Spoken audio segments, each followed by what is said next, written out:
What's up,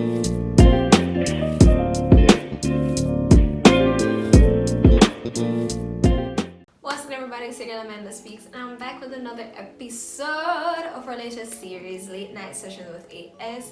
And if you've been enjoying it thus far, if you caught last week's video, ensure to give this video a like. Comment below what was your favorite part and what you learned from it, maybe what you agreed and what you disagreed with. So without further ado, let's hop into today's topic, which will be how vulnerable are men allowed to be and should be. Okay. Which is how vulnerable should men be?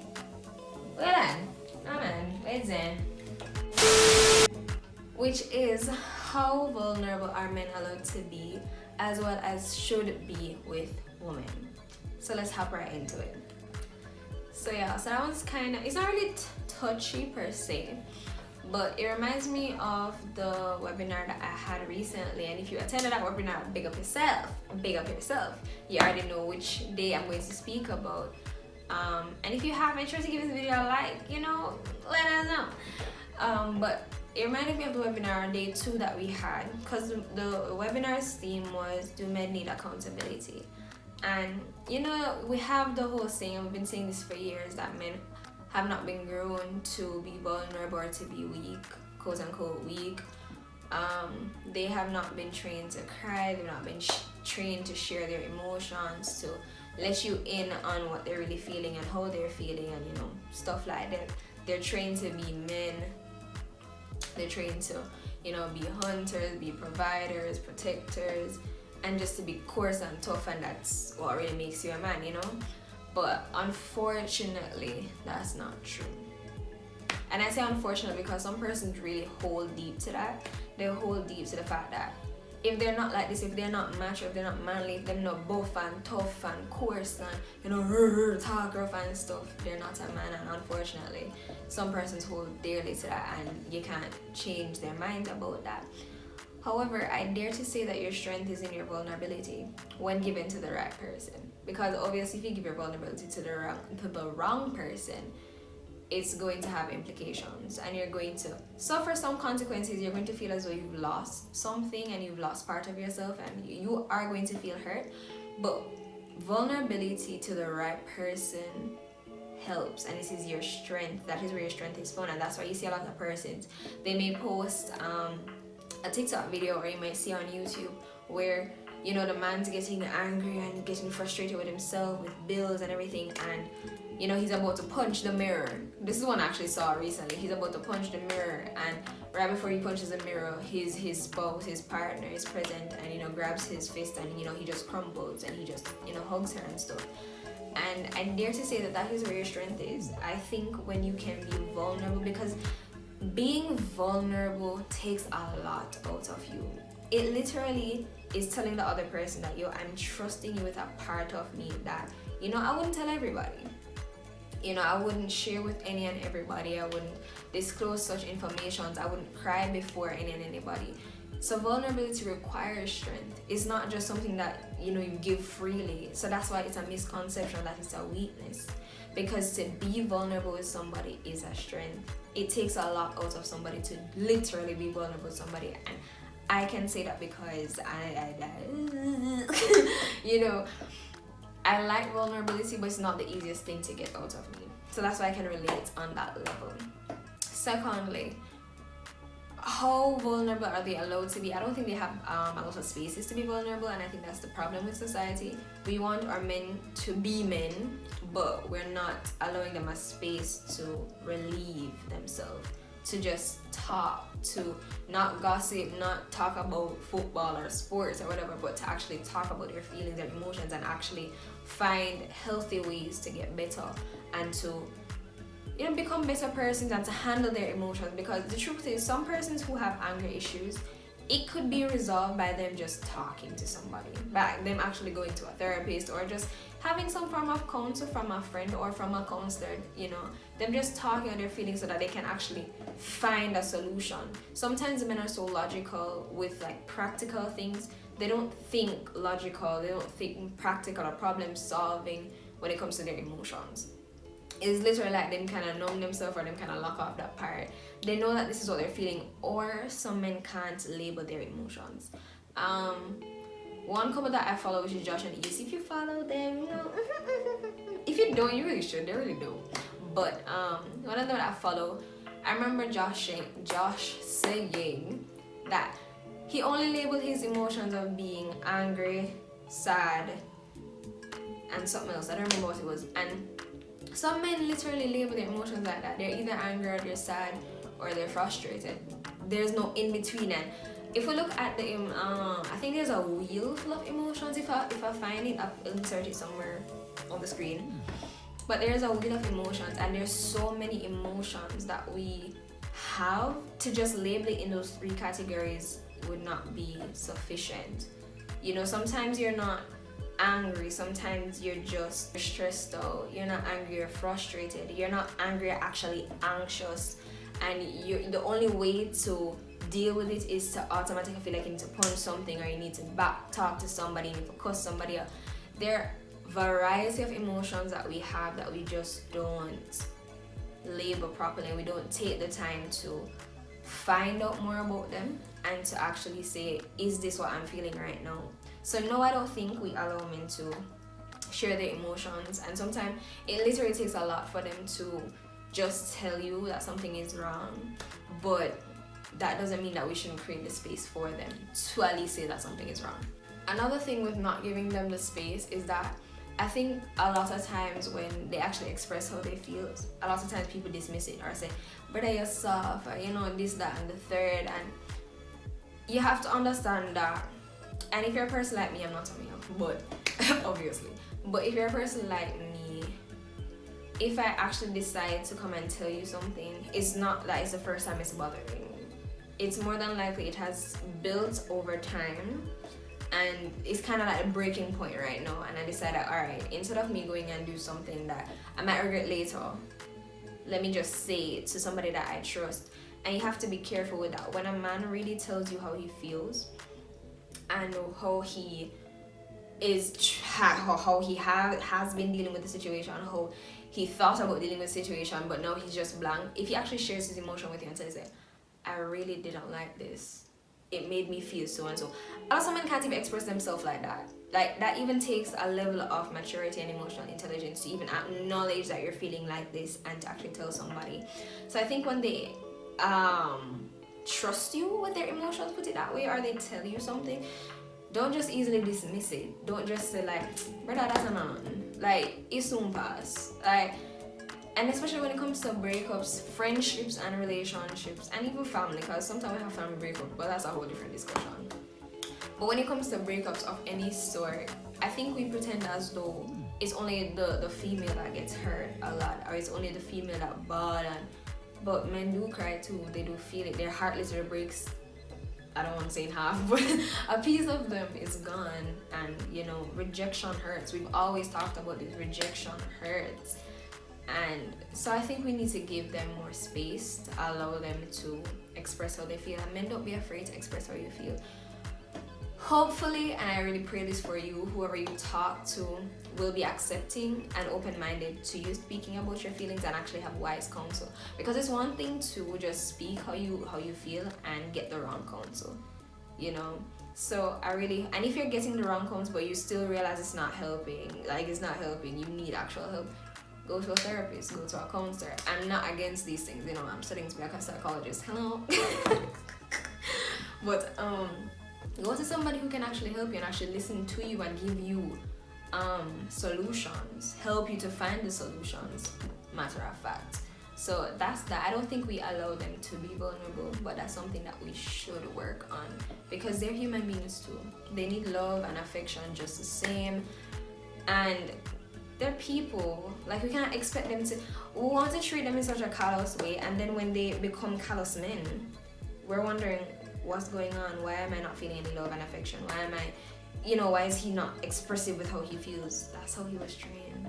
Especially you as his partner have not expressed that to him and say, I require this of you. And this is the harsh truth, and I think men need to also understand this. If a female says to you this is what I require. Like these are my non-negotiables. This is what I require out of a relationship, and I cannot move forward without that.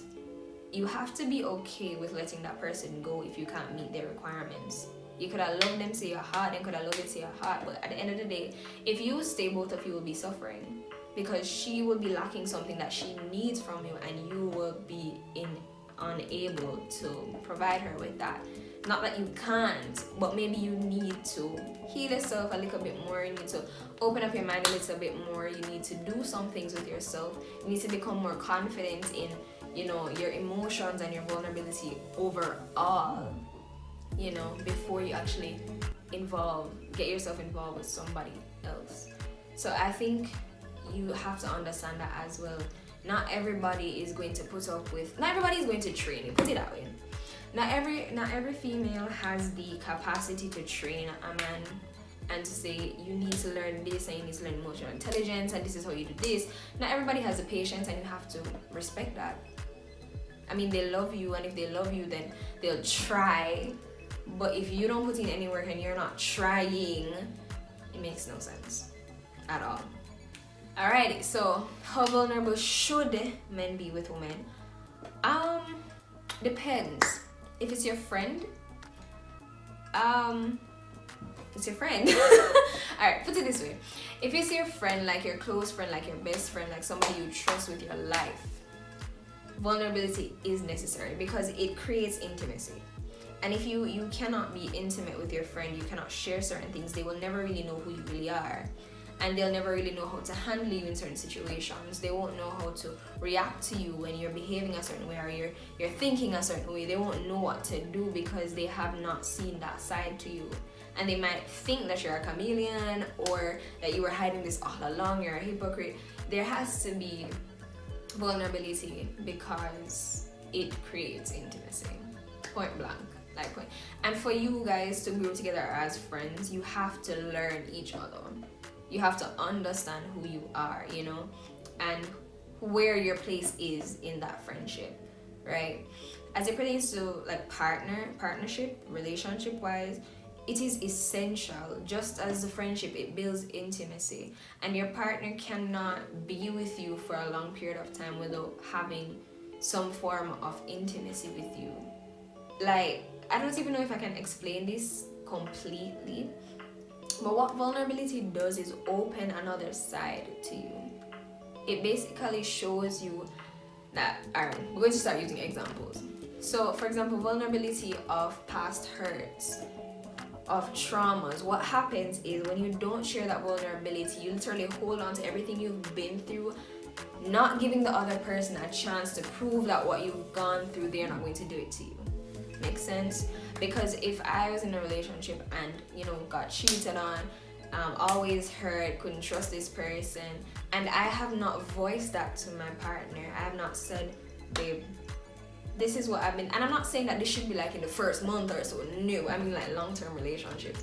But if I don't say to my partner that this is what I've been through, this is how I feel, no matter how small it is, it could have been just something from your childhood that still kind of bothers you. You're working on it, but it still bothers you. It could be from your past relationship, your friendships, your family. It doesn't matter. But if I don't communicate that to him, what happens is that if he triggers me, and if you don't know what I mean by trigger, you can go watch my video. I think it's pull the trigger. I really need to remember my videos, but I'll insert it in the description, as well as I'll put the picture somewhere here. But what happens is that I'll start to judge him, and I'll start to automatically assume that he's just like all the others that have hurt me.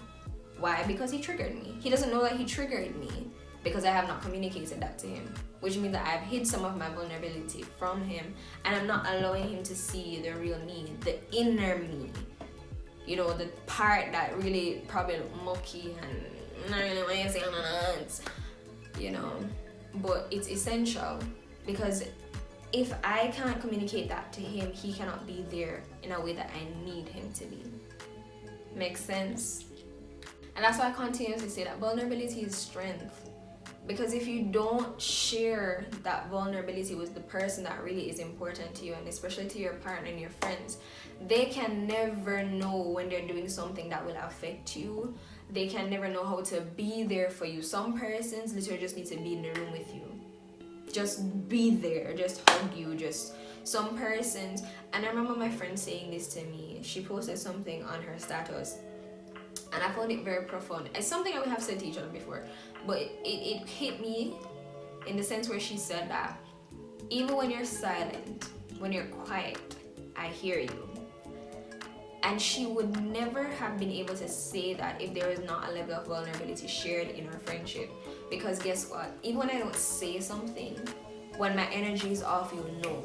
Because we have created that intimate space. When you feel as though I'm not myself and you feel like I'm going down this road, this rabbit hole where my mind's gonna get screwed up, you can tell and you can come for me. You literally can quote unquote rescue me. You can encourage me. You can say, no, Shalisa, you can't do that. You're going down the wrong road. You need to fix it, you know. But if that space was never created, you cannot have all the benefits. So you can't have that love that you so earnestly want, you're yearning for it. You can't have it because they're not close. Y'all are not close. Like, you're not close. There's a level of emotional vulnerability and combining of the two, emotion, the mind, the soul, all of it. It's a thing that I can't really explain. But when you're vulnerable with a person, you're joining them to yourself. And that's why, put it this way, when people talk about soul tie, a lot of time it's in relation to sex and stuff, but I do believe that you can have an emotional soul tie with somebody, especially when you have given of yourself so much and they have given to you. You automatically form this bond in your mind, in your heart. You have never had sex with each other, but you have formed this tie to each other where you can understand each other. You literally feed off of each other's energy. You can tell when something has shifted, when something is wrong, without even saying a word. That is what vulnerability creates for men and women. If you're in a relationship, it is essential. You need to have it. Otherwise, the relationship will never be as amazing and as whole as you want it to be, because people will just start doing stuff that either will trigger you, be misread, misunderstood, and it shambles, just shambles, okay? But if you're in a relationship, man, it is essential. You need to be vulnerable with your partner, especially because women are emotional beings. Like, and then please note, and that it will go back into last week's episode. Maturity plays a lot in what I'm saying. If you're not mature to understand half of the things I'm saying, if you lack emotional intelligence, if you're not emotionally honest, this is something I really just learned one day. If you're not emotionally honest with yourself and with the person, I mean, you're lacking maturity. And if you're not mature, you can never apply these things, and you continuously think that vulnerability is weakness. Vulnerability is not something that is for you. You can handle yourself, you can deal with yourself, you can handle your problems, you don't need nobody, you don't got nobody ever stand for you like how you stand for yourself. You Gucci, you good, then you're not mature. You're very immature and you're not ready to let somebody in. And it just goes to show, especially if you're a man and you're dealing with a female that is emotionally there, like very mature, and she has her head on her body, you know, she's very emotionally intelligent and stuff like that, it's easy for her to identify that you got something deeper than what you're displaying. You have not confronted something in your life, and that is why you're behaving like this towards me. I'm not the enemy. I didn't do anything to you. And even if I did, you still can't communicate that because something has been happening in your life. So in everything that I'm saying, maturity plays a huge part into it. It really does. If you're not mature, it's gonna be in shambles. Nevertheless, guys, this is all I have for today's episode. Yeah, today's episode, that's all I have. Yeah, if you like it and you're looking forward to seeing more of this, ensure to give this video a thumbs up. Share with a friend. Share with a wow, my voice just went. Share with a friend, share with a fam. You know, let's have a discussion about it. If you want to continue the discussion, you have more to add to this video, comment below. You know, let's have a discussion. Let's talk about it, because I'm not afraid to comment. I'm not afraid to respond to you guys, because y'all are my family. Hello, what's good? What's good, MandySquad? Hi, how you doing? Anyway, but yeah guys, that's it. Big ups to the person who gave me this topic. I'm not quite sure if I remember. I'll ensure to, you know, insert it right here. And that is why you should follow me on my Instagram, just remembering. Ensure to follow me on my Instagram, because I put polls there, and this is where I ask my questions, because as you see, we haven't reached the subscribers yet where I can have a community page or a community side to my page where y'all can see on YouTube. So for now, follow me on my social media, follow me on Instagram, you know. Keep up with your girl, participate, send in your topics, you know. Hello. You know, yeah, so that we can continue this. But that's it. I feel like I've been babbling now. Until next time guys, I'll see you, and ensure to look up for this week's video on Saturday at 6 p.m. Peace.